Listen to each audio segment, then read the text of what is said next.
What's up, Questers?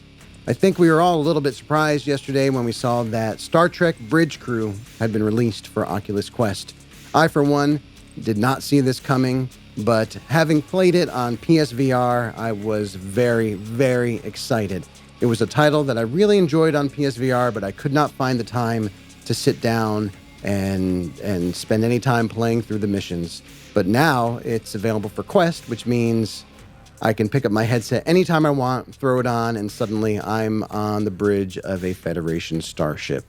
I've played through the tutorials and a couple of the initial missions in the campaign mode, and I had a great time. I know folks had a difficult time linking their Quest account to their UBI Play account.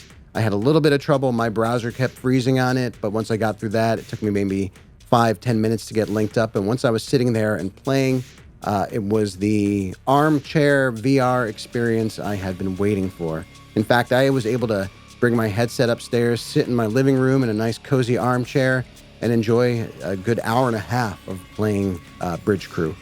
So I put together a very brief review and playthrough video to give you a feel of what to expect from Bridge Crew. I might do some more videos about it because it was just a really, really fun experience. And it is voice command enabled as well, so you can say cool things like engage. However, I have not set up the voice commands yet. I just wanted to dive in and start playing.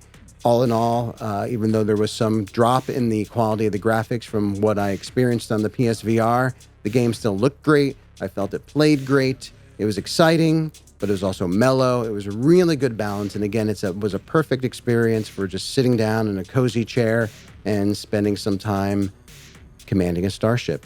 So I'm going to go ahead and get into this review. So what's cool is it seems with the purchase of Bridge Crew for the Quest, at least the version that I bought, gave me all of the DLC, which includes the Next Generation, the original Star Trek, as well as ongoing missions, and so on. So once you get your options set, you come to the briefing room where you can either select campaign missions, ongoing voyages. You can browse through the chapters, redo the ones that you've already completed.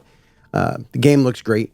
I was actually quite impressed with how it looked on the Quest, and as I'm watching the video again here on my other monitor, which is why I'm gazing off into space.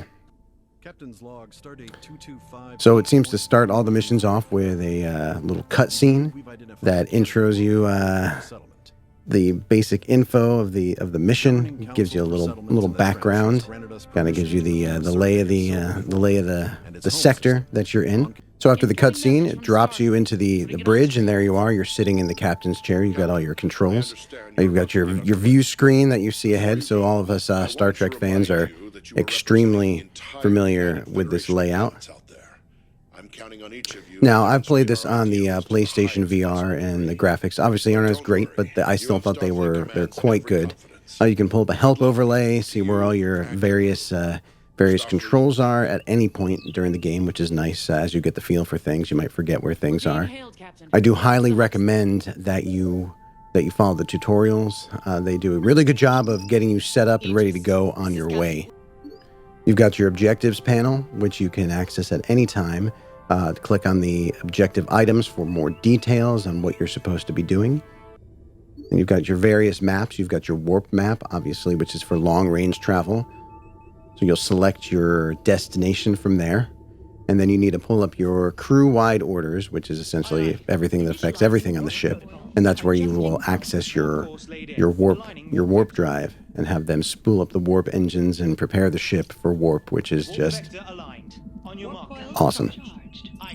And once you're ready to go and your coils are charged, you're on your way. It's so cool when you reach your destination and you see it pop up on the view screen. It's really like you're sitting right there on the Starship Enterprise or the Aegis in this case. You can access your local space, which is everything immediately in your vicinity, to access the various targets that you can interact with. You can scan targets, you can engage hostile targets. The sound is great. It's the sounds that you associate with Star Trek. You can hop to an external view at any time to to take a look at what's around your ship, which again is also very cool. Your crew will update you as they get more information on what's going on in the space around your ship. So at various times, you'll have to use various modes of travel. Obviously, impulse drive will get you inter-system travel and make that happen. Like with the warp map, you select your waypoint. It'll show you your travel path. And then as with warp drive, you have to prepare your impulse engines and get ready to head on your merry way. And as with warp, you want to engage your impulse drive. Aye, Captain. I haven't tried the voice commands yet, but I'm looking forward to trying that as well. So you can actually say things like engage or set course, and that just sounds like that's going to be a lot of fun too. You can see the pace of the game is pretty mellow. It's what I think is a great armchair experience. So you pull up your objectives again, say, hey, what do I have to do here? Okay, I've got some more scans I need to run. You can take over various stations on your ship, tactical, engineering, navigation, and then that will pull up a separate interface for that particular station. And you can do that at any point. So again, when you want to target anything, you need to select your local map. Impulse map is not going to get you there. Impulse and warp maps are just for travel alone. Accessing any targets in the area, you need to utilize your local map. So there we go. Tactical is launching a probe. Intriguing. And so now I've hopped into the tactical chair to see their view of things. Something has changed it dramatically. Incoming message from Captain Ukwu. So as I mentioned, you can hop across the various seats on your bridge. So right now, here's the view from the navigation. So you can fly the starship from navigation.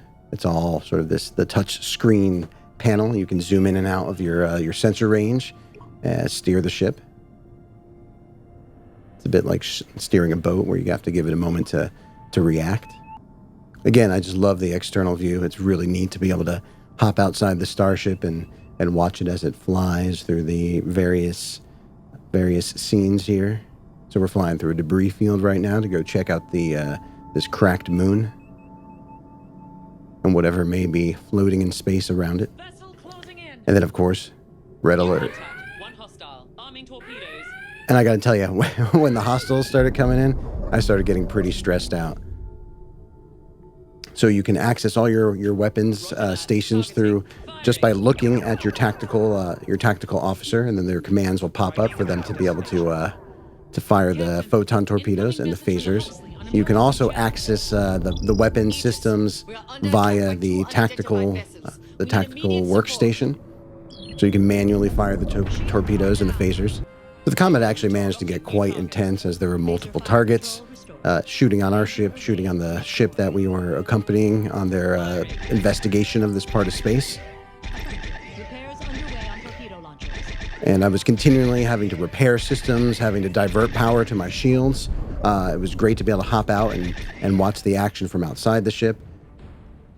But it definitely took a lot more attention than I thought. It's just not a matter of just saying, hey, fire the torpedoes, fire the phasers. You got to keep an eye on what's going on. You have to listen to your crew as they tell you systems are going down, your shields are at half power, so you're trying to divert power to systems, and you're trying to fix systems as they're going offline. Again, it got pretty intense, but I felt like it was very much an authentic experience of what it would be like to be on the bridge of one of these Federation starships. You pull up your local map, you can see I've got the targets there. So there's the manually firing the weapons, but you can see I'm taking fire at the same time. And then I turned red alert off because I panicked, and then I turned it back on. Did not think I was going to make it. However, I did survive. I did survive, and it was a great experience. And I can't imagine how much fun this must be if you get a good multiplayer crew together as well. So that's my quick review of Star Trek Bridge Crew. I loved it. There was definitely a drop in graphics from the PlayStation VR version. However, I still thought they did a really great job with the graphics. I thought things looked great. The environments looked good. The ships looked good. It was just a really cool experience. And as I'm a Star Trek fan, so for me, this was just awesome. It's so cool to be able to command a Federation starship. The game was equal parts relaxing and exciting. I definitely got tense when there were multiple ships shooting at me. It was a lot of fun being able to adjust power to my shields and my phasers and make sure that we were engaging the right targets. It was a great time. I, for one, am definitely looking forward to logging more hours in with Star Trek Bridge Crew. This really is the armchair VR experience that I've been waiting for. So definitely, at least if you're a fan of Star Trek, check it out. If you're not a fan of Star Trek, I don't think that matters either. I'm also really looking forward to diving into the multiplayer. I'm looking forward to checking out how the voice commands work. So I think I'm going to get a lot of hours of gameplay out of this title. Thanks. And make sure you guys hit that subscribe button.